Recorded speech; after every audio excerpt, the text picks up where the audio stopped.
Tonight on Newswatch, Athens residents debate new unhoused shelters along North Congress. Plus, it's day 21 of the government shutdown and lawmakers still can't agree on a path forward. And in sports, a Wheelersburg High School football player's talents off the field is giving him the chance of a lifetime. Newswatch starts right now.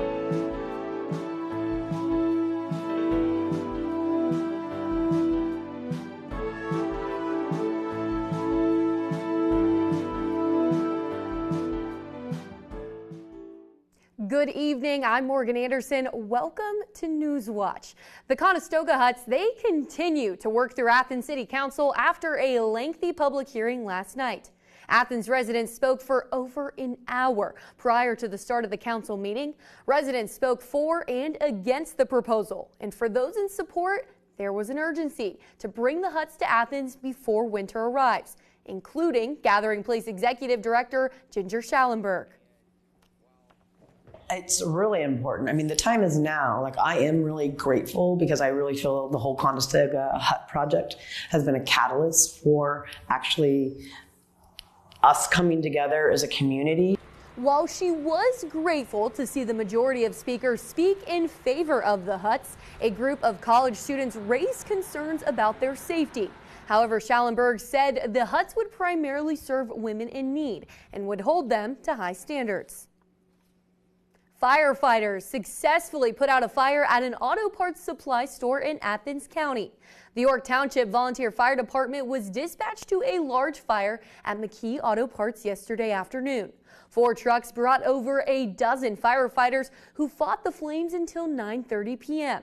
No injuries were reported and the building is closed indefinitely. The man accused of shooting a baseball player at Muskingum University pleaded guilty to several charges. 29-year-old Franklin Grayson of Jacksonville, Florida, was originally charged in connection to the 2023 shooting of an Olivet College baseball player at an away game in Muskingum. Officials say Grayson flew to Columbus from Florida the same day of the shooting. Phone records also revealed numerous searches for Olivet College baseball away games. Grayson now faces upward of 35 years in prison. After historic flooding earlier this year, Athens County is taking steps to prepare for the possibility of more intense flooding in the future. Along with the nonprofit Rural Action and an engineering consulting firm, Athens County received more than $100,000 from the Climate Smart Communities Initiative. With support from the grant, the county will create a more detailed floodplain map and identify solutions to mitigate flooding. Well, it's been some beautiful fall weather recently. We're going to check it out with Rachel Grant. Rachel, please tell me this fall weather is going to stay. I need to be wearing my sweaters. Absolutely, Morgan. We're seeing it sticking around throughout the rest of this week and even going into next week. But we're really going to focus on the rain we've been seeing today. It's been on and off throughout today, and we're not seeing it going to let up in the next few hours. So we're seeing a couple of rain bands developing just along Indiana and Illinois. That's going to come closer to us in the next hour. This morning, we saw a little bit of rain as well from this weakening rain band that passed through us with this cold front earlier today. Zoom in at our region now. We're seeing a little bit of showers relieving our area now. We're keeping an eye on those out to the west. Those are strengthening and coming our way, but that's not going to bring a lot of rain. It's just going to bring a couple of showers overnight. But right now we are staying clear. 65 outside, a little bit of clouds rolling in to support this rain coming through. Winds picking up from the west as well. And we're going to see that 30% chance of showers tonight with that low of 41. Now for tomorrow, though, no need to worry about the rain. Just need to worry about seeing a little bit more clouds than sunshine with a high of 57. And I'll talk more about this later on in my full weather forecast. For now, we're going back to Morgan. Thanks, Rachel. We're 3 weeks into the federal government shutdown and there is no end in sight. Lawmakers can't agree on whether a stopgap spending plan should keep health care costs from rising. Amy Kiley has more. We need to end the shutdown. At 21 days, the government shutdown is now tied for the second longest in U.S. history. Democrats say they want a funding bill that addresses Medicaid cuts and expiring Obamacare subsidies. Tens of millions of Americans are about to experience dramatically increased premiums, copays, and deductibles. Republicans say they won't discuss that until Democrats pass their funding bill with no changes. What exactly is there to negotiate? The shutdown ties 130 years ago when congressional Republicans gave up about half the Medicare cuts they wanted in return for a balanced budget. Newt Gingrich shut down the government in 1995 because he wanted Clinton to cut Medicare. Clinton wouldn't do it. We didn't let the fighting stop the negotiating. We also didn't let the negotiating stop the fighting. The longest shutdown ever remains the one during President Donald Trump's first term. It holds the record of 35 days after Democrats refused to pay for a border wall. Whatever it takes. I mean, we're going to have a wall. He didn't get it. And when air traffic controllers started not showing up to work, the Republicans buckled on that. Unions say this shutdown is hard on air traffic controllers, too. Pre-existing staff shortages have many working overtime now without pay. You're allowing outside stress to work its way into the control room. I'm Mimi Kiley reporting. The Transportation Security Administration says the longer the government shutdown goes on, the greater the staff shortages it will experience. TSA workers and air traffic controllers are considered essential employees, meaning they must keep working even though they aren't getting paid. The TSA says as time goes on, it will only get harder for workers to show up for work. The staffing shortage is creating challenges for travelers as they face long lines for security screenings and flight delays. Coming up, Atlanta police say a potential mass shooting was prevented at the world's busiest airport. And Tylenol companies are fighting back after a proposed label change links them to autism. And we're staying in the 60s now, but I'll let you know how tonight will feel when Newswatch returns.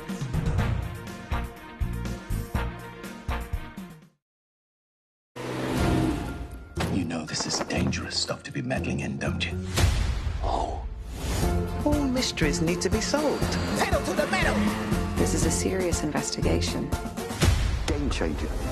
I'm Chief Inspector Maygrave. Well, well, the great detective. So I've nicked every villain in this city once and the good ones twice. You've disappeared off the face of the earth. What?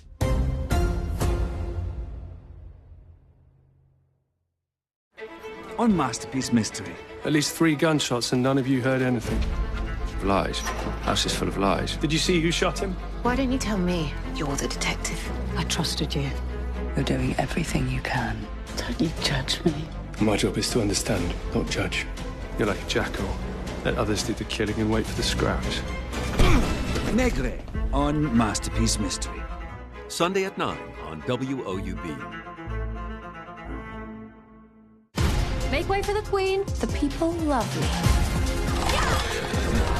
This is not a request. Yes, Your Majesty.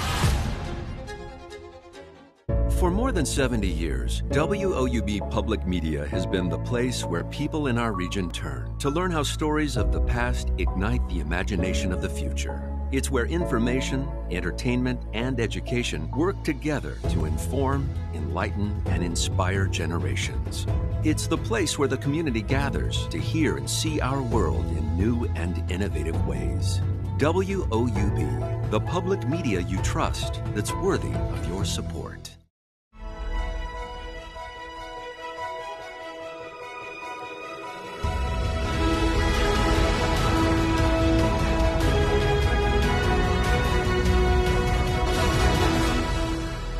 Thursday at 9 on WOUB.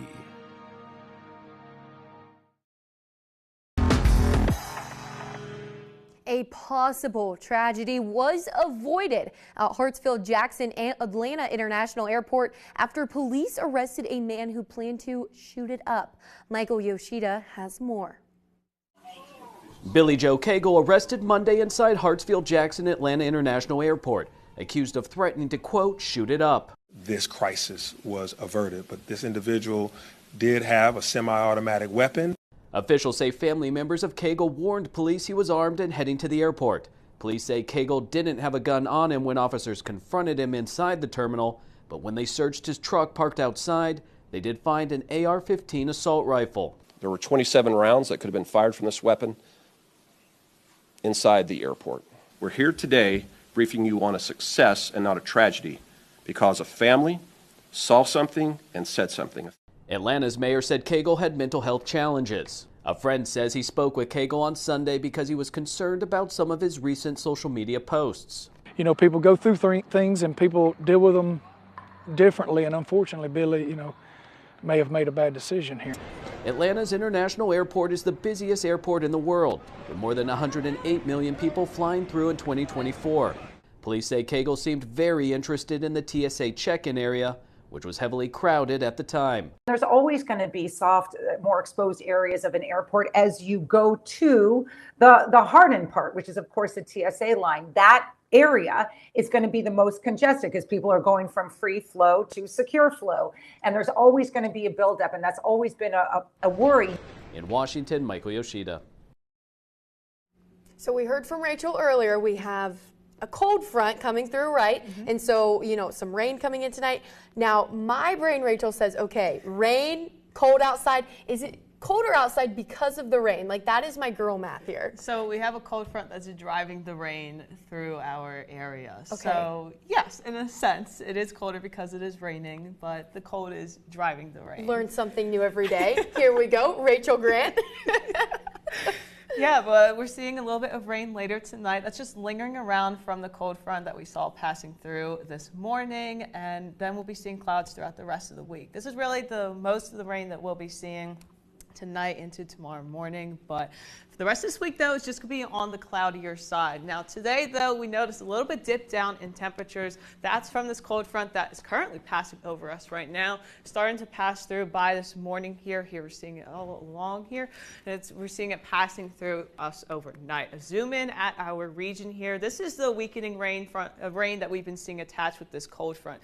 Behind it, though, we're seeing a lingering showers from this cold front passing through. So the rain that we're seeing isn't expected to end really any time soon. So today we had a high of 68 with 50% chance of showers, pretty much hit or miss for southeastern Ohio. And heading toward tonight, though, we're starting to see a little bit more rain, but more importantly, we're starting to see how most of Ohio is noted under this general storm area. It's just saying that storms are likely. They're not necessarily going to be dangerous or cause any hazards to our safety. That's mostly for those up near Cleveland and Toledo. That's where they're under some sort of safety risk. But for us, it's just saying we're seeing some thunderstorms likely to happen. It's not necessarily going to happen, but there's a chance that it will. Now tonight, though, we'll be seeing that low of 41 and 30% chance of showers. Again, thunderstorms aren't likely, but we can't necessarily rule them out. Tonight, though, we won't be seeing a lot of rain coming our way. So we're seeing it starting to head from us to the west here, starting to develop a little bit more, and then it's going to pass through us at around 10 to 10:30. So here's again, 10 to 10:30, we're seeing the rain passing through, and it's going to clear out for the rest of the night. Now, just because the rain is clearing through tonight doesn't mean that the clouds necessarily are. Tomorrow morning, we're seeing overcast skies, but around high of 57 for us, mostly cloudy skies, seeing sunshine popping in and out throughout the afternoon, really, not necessarily the morning. Now, tonight, though, we'll be finishing up with this cold front passing through. That'll still bring us some lingering clouds for tomorrow morning and really throughout the afternoon. Sunshine might be seeing a little bit here, but rain will clear out overnight, and then we're just going to be stuck with overcast skies throughout the rest of this week. Now, going into Thursday as well, starting to see some clouds from there. Not necessarily rain. That's going to stay up north just past Pittsburgh and Cleveland, and we'll be on our way to a wonderful weekend ahead. So 59 for a high on Thursday, as well as Friday. Going to start to see a little bit of rinse and repeat for our weather. Notice how our lows are in the 30s. This might put us under some frost advisories like we saw last week. So make sure you keep your plants away from the windowsill Wednesday through Friday. Not tonight. They're okay to be there, but throughout Wednesday and Saturday, you might want to keep them away from the windowsill. Saturday, we're seeing the high of 60, and then we'll notice a warm-up heading into the weekend and heading into next week. So sunshine will be in and out throughout the next couple of days. Clouds really sticking around for the next week, and we'll notice how it starts to warm up as we get into the weekend. But our lows will be in the 30s throughout the next few days. Not tonight, though, so just keep that in mind for any plants near the windowsill. Thanks, Rachel. The White House began demolition of its East Wing in preparation for President Donald Trump's new 90,000 square foot ballroom. The project is expected to have a $200 million price tag, which the administration says will be funded by Trump and other private donors. This ballroom is just one part of Trump's efforts to transform the buildings and grounds. Recent changes include adding large flagpoles, paving the Rose Garden, and decorating the Oval Office in gold. The government is paying for nothing. You probably hear the beautiful sound of construction to the back. You hear that sound? Oh, that's music to my ears. I love that sound. Other people don't like it. I love it. The White House says the new ballroom will maintain the theme and architectural heritage of the executive mansion. The ballroom is also expected to have a seated capacity of 650 people, making it the largest event space on the grounds. Kenvue, the American company that produces Tylenol, is pushing back on proposed changes to the product's safety label. The changes reflect research about a possible connection between Tylenol's use in pregnancy and diagnosis of autism or ADHD in children. Ivan Rodriguez has the latest on what parents need to know. Last month, President Trump claimed without evidence that Tylenol use during pregnancy was linked to a, quote, very increased risk of autism. You know, I'm making these statements from me. Since then, the FDA responded to physicians saying that the choice to take acetaminophen still belongs with parents, but that the use during pregnancy may cause an increased risk of neurological conditions such as autism and ADHD in children. However, the letter also noted that a causal relationship has not been established. Anytime a different voice is added to the conversation, it causes a bit of confusion, especially if the messaging is completely different. Dr. Brian Lee, professor of epidemiology and biostatistics at Drexel University, says while there is no debate that rates of autism diagnoses are increasing, his study published last year in the Journal of American Medical Association found that there was no increase in risk of autism or ADHD associated with acetaminophen use. Acetaminophen remains the safest alternative for pain relief medication, and it's unclear what exactly would replace that. The Informed Consent Action Network, an anti-vaccine nonprofit with close ties to HHS Secretary Robert F. Kennedy Jr., filed a citizens petition asking the FDA to add a more detailed warning to OTC drug products that contain acetaminophen. Kenvue asked the FDA to deny the petition, saying the suggested label changes are unsupported by scientific evidence. I'm Ivan Rodriguez reporting. Many retirees who aren't restricted by work or school schedules might choose to spend their days traveling the world.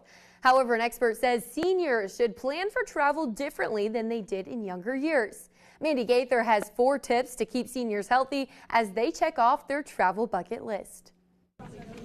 No more cubicles or long hours spent at work. Now you get to do what you enjoy. But if your retirement plans include travel, planning before you pack is key. As we get older, traveling can be a little bit more challenging because we have certain, chronic medical conditions. Dr. Colleen Reedy with the Ohio State University Wexner Medical Center says the first thing to think about in retirement travel is medication. It should be packed in carry-on luggage along with a list of medicines you take and the conditions you have just in case you have to receive medical care away from home.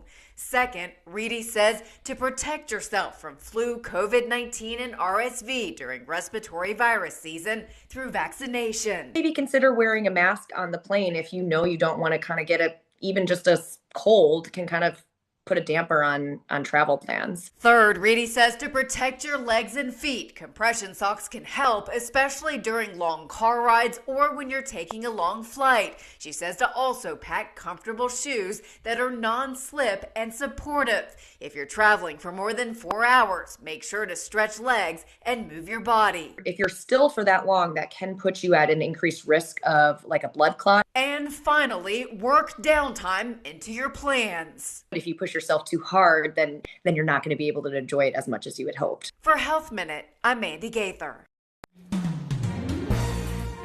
Next in sports, Wheelersburg football has been successful on the field, but one of their own is looking for success on the stage.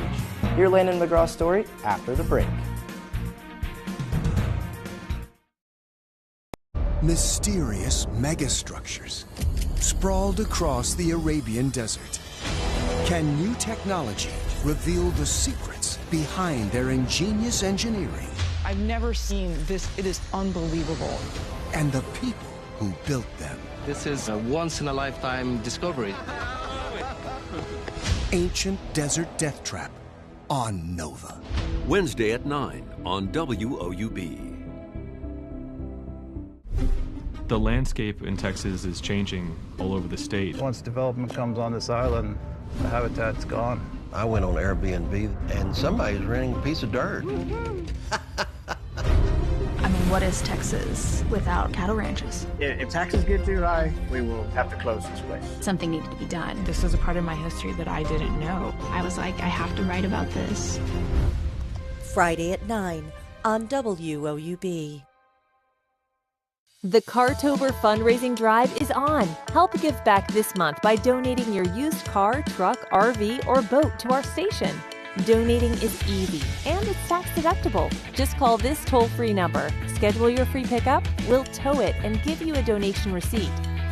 Can't donate a car? Spread the word by telling your friends or family. Learn more by calling this toll-free number or visiting us online. It's time to go to work. It's the defining event of our history. This is the story of modern war and how it's changing us. We've opened the secrets of the universe. We can do remarkable things together. We have never wasted our time together. Be not afraid of greatness!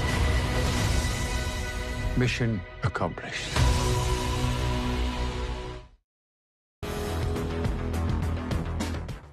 Good evening. I'm Eli Baxter with sports. Friday Night Lights may be focused on slinging the rock around, but what is football without music? Wheelersburg's own Landon McGraw hits the American Idol stage, and reporter Ty Carpenter has the story. I'll pick it up. You just got to pick it up, I thought. No, push it. Push it. Oh, okay. On the field, Wheelersburg's Landon McGraw blends right in, one of many Pirates pushing through drills and chasing a state title. What in the world? Yeah, bear crawl. But a few weeks ago, right before the Pirates' biggest game of the season against rival Ironton, Landon's night took a sharp turn. Just hours before kickoff, he learned he would head to American Idol. It was hard getting that news and then going to try and play the biggest game of the year. So I shoved it down. I was like, all right, this did not happen. I did not just do this. I got to play a football game. That same night, Wheelersburg went on to upset the reigning state champs, a game Landon says he'll never forget. After the game, all my emotions just spurted out. Like it was, I say, one of the best days of my life. But when he's not in pads, Landon picks up a guitar. He started playing music in middle school during the pandemic, a passion he says started with a funny story. I ended up going to this church camp the year before COVID, and there were some girls there that I wanted to impress. I didn't really have a whole lot going for me right there. I was just a little redhead kid that didn't know a whole lot of nothing. I said, well, I like to play music. I like to sing. So I was like, I don't know how to do any of that. So I came back from the summer camp and I was like, dude, I got to learn. That moment turned into a passion, and now he performs any chance he gets.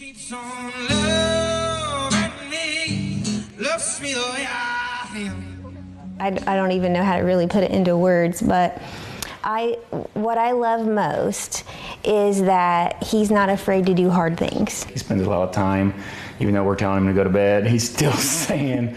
He's still singing and staying up late, and it's just that's just how he operates, but it's been fun. Landon's living two dreams at once, playing for a state contending football team, and one that could land him on a national stage. But for him, it all comes back to where it started, his community. There's no other community I'd rather do it for. I feel like it's my job now to go out and make them proud. Reporting for Newswatch, I'm Ty Carpenter in Wheelersburg. Today was MAC Media Day for MAC basketball, and the coaches voted on the MAC preseason poll. Ohio sits in a nice spot at 4th place, but did not receive a first place vote. The Bobcats trail the projected champions, the Akron Zips, along with Miami and Kent State. Akron received 11 out of the 13 first-place votes, with Miami taking the other 2. The Bobcats did earn a vote as the conference tournament champion along Kent State and New Mac addition UMass. Akron led the charge with 8 votes, and the Redhawks once again received 2. Bobcat Athletics saw multiple impressive performances this past week. C.A. Bangura, Quinton Tostovan, and Tiana Nemonesu are the 3 stars of the week. Bangura rushed for 147 yards, 3 touchdowns on 22 carries against Northern Illinois in the Bobcats' homecoming victory. Also against NIU, Tostovan scored 2 goals in her 70 minutes on the pitch in OU Soccer's must-win match. Lastly, Bobcats field hockey's Neomesu converted on 3 of her 7 shots on goal against Kent State and Longwood over this past weekend. That's all the time we have today. With the time left in the fall season and the winter season beginning, stay up to date and be sure to visit woub.org/sports. Now let's send it to Morgan. Still ahead, here's a look at what's coming up next on your public television station.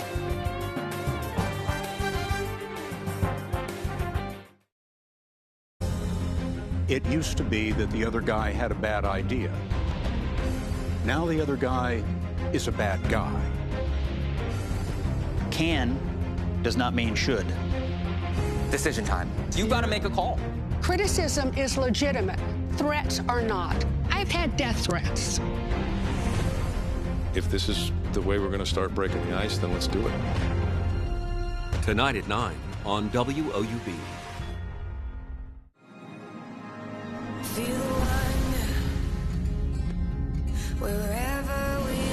It was kind of a moment of enlightenment. So come get lost with me. We'll see the great unknown. It's home to me. Wow, that's beautiful. We could be the greatest story ever told. When we all work together, we make change. I still believe in that. I'm excited. You my hero, you know that, right? Thank you.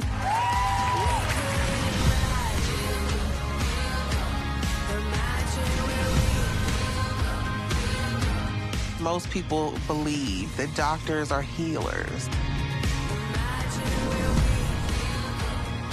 Love is why we're here. Life goes fast, Our story is everyone's story. but it's just the start. Robert F. Kennedy Jr. faced bipartisan backlash turmoil rocking the CDC. His goal will be to make America healthy again. Senator Kennedy has been shot. This is an inescapable trauma. He's pushing back against people who've told him he's a fraud. They're not playing by the rules. They're not using gold standard science. They're not using evidence. He's the most famous Kennedy in America right now. Tonight at 10 on WOUB.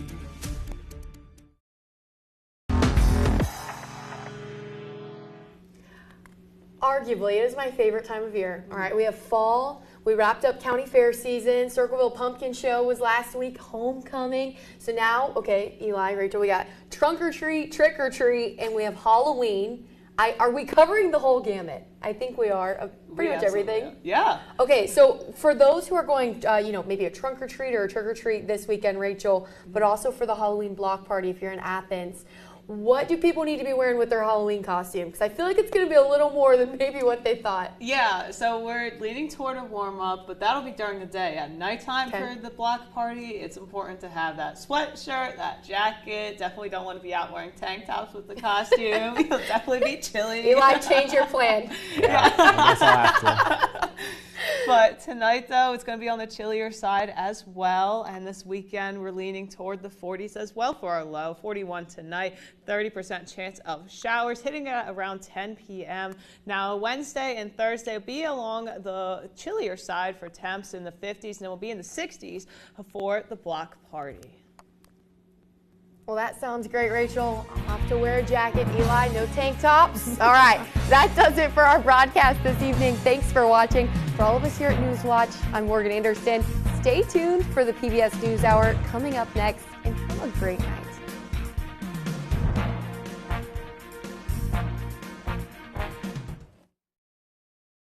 Good.